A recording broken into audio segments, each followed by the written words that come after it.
சிக்ஸா போறா போடு எங்கடா ஆளுதான் போயிடுச்சுங்க. அது நல்ல ஷாட்டு 6. அண்ணன் லாஸ்ட் வரைக்கும் அண்ணன் கேஜ் கிடைக்குன்னு பாக்குறாரு. இவருங்களா சிக்ஸ் வச்சுட்டு இருக்கிறானுங்க, நம்மளுக்கு கிடைக்காதோ அப்படின்னு பாக்குறாரு. என்னதான் உச்சி வெயிலா இருந்தாலும் பாருங்க, உச்சி வெயிலா இருந்தாலும் அண்ணன் வந்து அந்த கேஜ் நிக்கிறாரு பாருங்க, தளராம நிக்கிறாரு, மனசு தளராம. பாப்போம் அடுத்த பால் மணி வைடு. அண்ணன் லாஸ்ட் வரைக்கும் கிடைக்குமா கிடைக்காதான்னு பாத்துக்கிறாரு.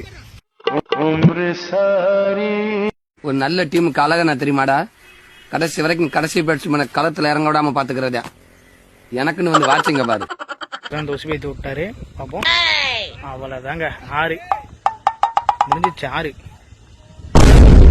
வின்னு. அண்ணா எங்க ஃபங்க்ஷன் போயிட்டு வந்திருக்காரு. இருந்தாலும் வந்து அந்த ஞாயிற்றுக்கு ஒரு நாள் தான் லீவுன்னு ஃபங்க்ஷன் அட்டன் பண்ணிட்டு நேரா ஓடி வந்துட்டா போல. நீங்களே பாரு, அண்ணன் யூனிஃபார்ம்ல இருக்காரு பாருங்களா.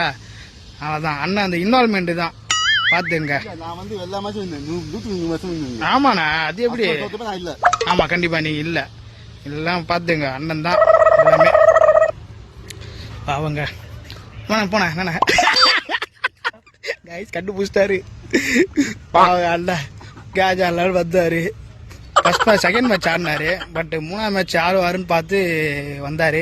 பட் அவருக்கு கிடைக்கல. அவரு மீண்டும் தன் கிராமத்துக்கு சிறகுடிந்து செல்கிறது. வணக்கம். டேய், எண்டு காடு போட்டு எகத்தால மாடா பண்றீங்க. எனக்கு எண்டே கிடையாதுடா.